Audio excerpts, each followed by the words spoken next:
Hello, my name is Michael Lambert, and today I want to talk about a number of things. There's been all sorts happening this week, and almost all of it bad news. There's one piece of good news, which I'll tell you in a moment. But before I start, I want to just read you a comment from one of my viewers of last week's video. And it's a guy called John Faulkner. And John wrote as follows. He said, "Dear Michael, while I enjoy your thoughts, your approach, like a lot of unprofessional YouTube shows, is boring. For some reason, people like you think that a gentle ramble is acceptable." Then he gives me some advice. "Please think about planning your views. Sit down, write your thoughts down, review, minimize and professionally present a clear, concise, thought-provoking speech. Thanks, John Faulkner." Well, thank you, John, for your advice. I note that you enjoy my thoughts, and yet you think they're boring. But I mean, if you don't like it, I mean, there are other shows, other contributors to YouTube where they're probably very professional indeed, and much more professional than me. But I mean, this is the way I do it, and I can't do it any other way. Now, I want to talk, as I say, about a number of subjects. And the only good piece of news this week is that GB News, it would appear, is going bankrupt and seems to be failing. This is this channel full of it's sort of a government propaganda channel, really, with the likes of Rees-Mogg and that blonde slapper from Liverpool, Esther McVeigh, and her husband Philip Davies. They're all MPs, and they're all on there very often interviewing other MPs. And they've had countless complaints. And it seems that in the first 2 years they've lost £88 million, and it doesn't look like they're going to last much longer. But in terms of government waste, which is what I really wanted to mention, the biggest advertisers and the biggest advertising spenders are you and me, the taxpayers, because the government has spent £1 million advertising on this dead duck, this sinking ship of a television channel. Second item caught my eye is Michelle Donelan. She's the rather sort of insipid science minister or something or other. She accused somebody of being an extremist, and that person sued them and sued her, and they won, and they got damages and costs altogether came to £34,000 for her loose speaking. And well, we paid for it. We picked up the tab, so it hasn't cost Michelle anything at all. And it also emerged last week that Sunak, when he was coming up with the idea of eat out to spread the virus, he spent £2 million of our money on focus groups, asking them what they thought about the idea. At the same time, he didn't ask any of the experts. He didn't ask for any professional advice at all. He just spent £2 million on his focus groups. Now,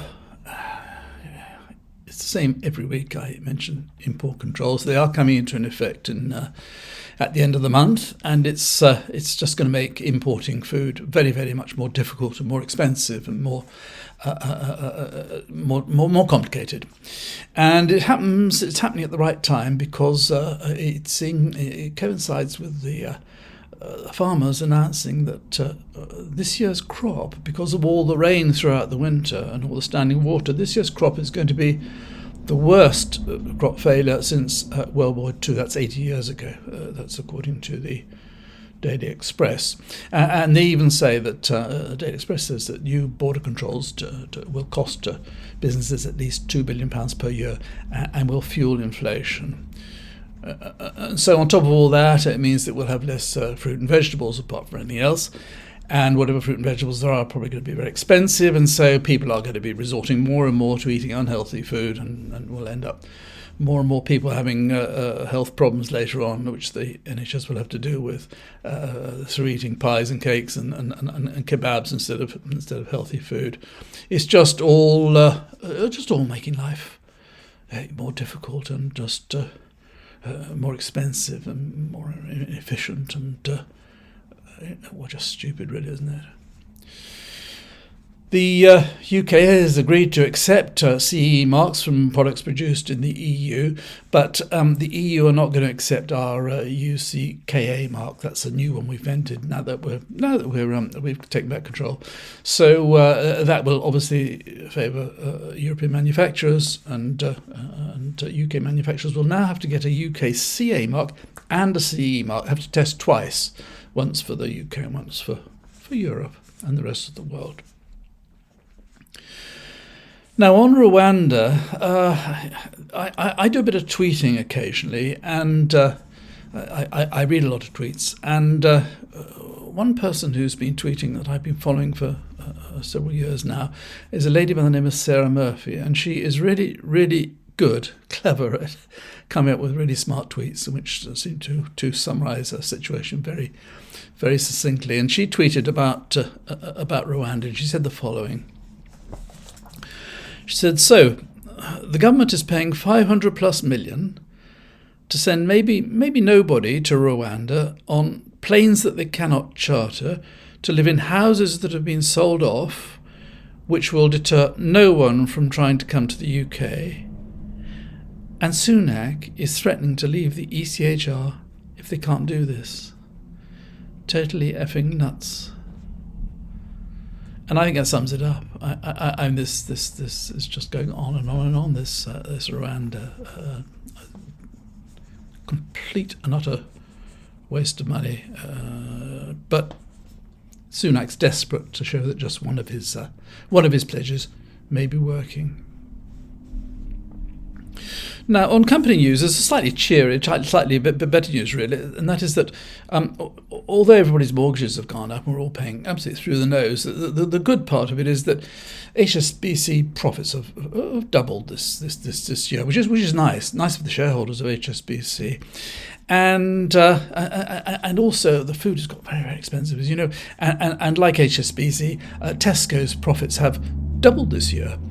And interesting about Tesco is that the CEO of Tesco, he earns £4.74 million per year in salary, but he doesn't pay tax in the UK. He doesn't pay it because he's Irish, so he pays all his tax in Ireland. It all goes to the Irish government, despite the fact that the vast majority of Tesco's activities are in the UK. But it's just another way of avoiding paying too much tax. And if you think petrol is still very expensive, just bear in mind that Shell's profits have quadrupled this year, which is lovely for the shareholders of Shell, really good. And of course, if you use gas, I mean it's wonderful, because the gas profits of British Gas have gone up 10 times. They're making 10 times as much this year as they made last year, which is all wonderful. So it's not bad news for everybody, the fact that nobody can make ends meet and nobody knows where the next penny's coming from. And so we've had James Cleverley stupidly announcing that his new immigration rules. Now, the whole point about the immigration policy of the government really is just make it as difficult as possible. If possible, make it impossible for foreigners to come here. We just do not want foreigners coming to this country. We do not want immigration. Got rid of all those dreadful Europeans, thank goodness. But now he's working on, or they brought in new rules about being able to come here as perhaps a spouse or as a family member. That's all stopped. That's all stopped. If you, for example, go and meet somebody, and perhaps you go to another country, you meet somebody, you want them to come and live here, you have to show that before they can come here, they can speak English, and you have to show that you're earning at least £29,500 a year. But that very soon, next year, sometime is going to go up to £39,000. So if you want to marry somebody, you want to be a foreigner, you need to have a pretty good income. And also, for people who want to come and work here, they have to also show that they have a job of earning £29,000 at the moment, going up to £39,000. And for example, if you want to work in a care home and you come from Bangladesh, say, you want to come here, first of all, you'll need next year sometime you'll need an income of £39,000, and you'll have to be able to show you've got the job before you come here, and you'll have to learn English, and you'll have to leave all your children behind. You can't bring your family with him. So you have to abandon your family and then come here on a £39,000 a year salary, and you can work in a care home. And I mean, that'd be nice, because we are absolutely desperate for people working in care homes, as we are desperate for nurses and doctors in hospitals and so on. And we're all getting older, and a lot of us are going to end up in care homes, some sooner rather than later. And I think the idea is we're going to train up English people to do all these things. You know, we've got rid of all these these foreigners used to come and pick vegetables and help farmers, and all the builders and the decorators and all the people working in hospitality. We got rid of all. The idea is to train up. I think the idea is to train up British people to do the jobs that British people never wanted to do. It's an original plan. But anyway, they're pressing on with it and doing everything possible to stop those awful foreigners coming here. Something that did catch my mind is that there's something called the Global Mine Project, and every year they come out with a sort of mental state of the world, and they ask people a whole series of things about their social self, their drive and motivation, their mind-body connection, all the rest of it, cognition and adaptability. And they just generally try to find out how the mental state of people in different countries. And they this year they interviewed 419,000 people in 71 countries. And in terms of the people who are most unhappy in the world, it's Uzbekistan. They scored 48 on this scale. So they're pretty unhappy. But we came in second from worse, just ahead of Uzbekistan, as out of 72 countries, the 71st most mentally concerning. And it's something I've been saying for a long time. I mean, all this stress and things going so badly wrong. And when you look at the incompetence of the government, the corruption, and all these rich people getting richer, people are getting very frustrated about it. And a lot of people are going to find it very, very difficult to cope. And it's not the least bit surprising that we have a really very high rate of mental anxiety. Now, I wanted to also talk a little bit about Angela Rayner, because I mean, you know, she's as bad as all the rest of them, and they're all up to their necks in it. I mean, she 10 years ago she might have failed to pay £1,500 in tax. I mean, as I say, they're all the same. I mean, take Nadhim Zahawi. He sold a business for £20 million, and he forgot to pay the £3.5 million in tax. There was when he was Chancellor Exchequer, he realised this, but of course it was a complete oversight. So nothing happened about it. He paid up, which was nice. And Lord Ascroft, he's a lovely man. He lives in Belize, so he doesn't have to pay tax. He's a non-dom, and according to Private Eye, between 2000 and 2010.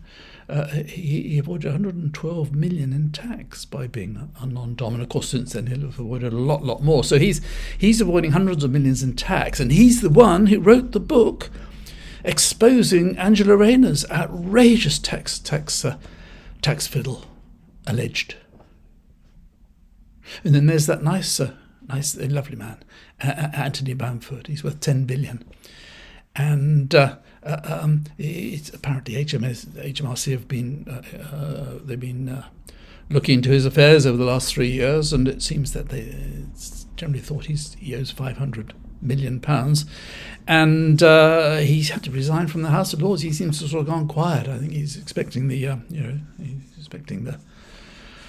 things to get a bit uncomfortable for him. But you have to wonder how somebody who's worth billions should be spending money on accountants and on lawyers and all the rest in order to avoid paying tax. I mean, if you've got 10 billion or whatever it is, I mean, why do you need more? I mean, it makes no sense unless you're really concerned about your position on the Sunday Times rich list, which probably is part of the story.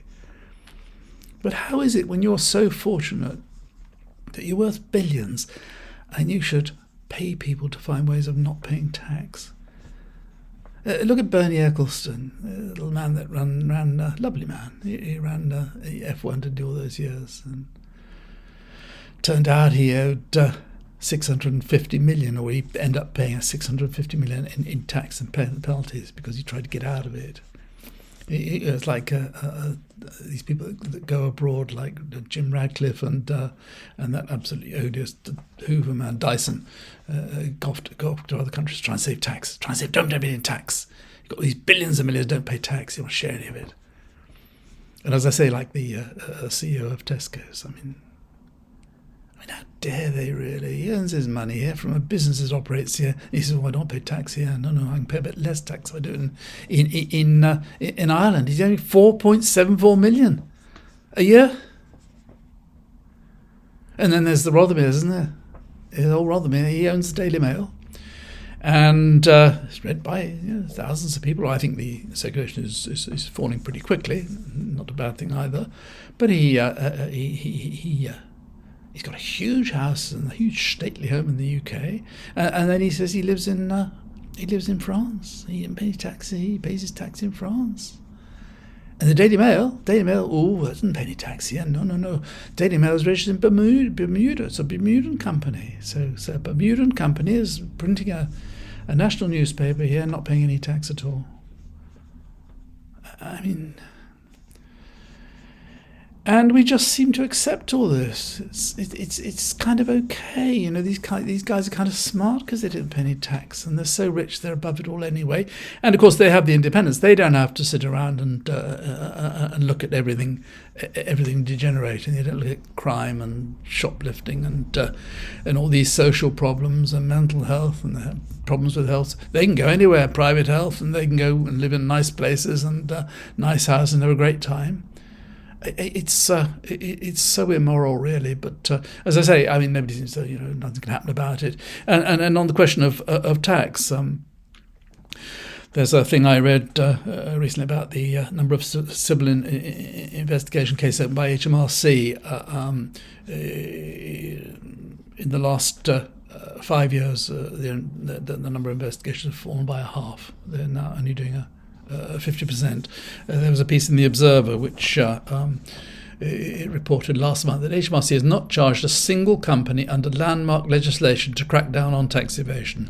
Campaigners warned that HMRC was undermining its own deterrence by failing to use its criminal enforcement powers.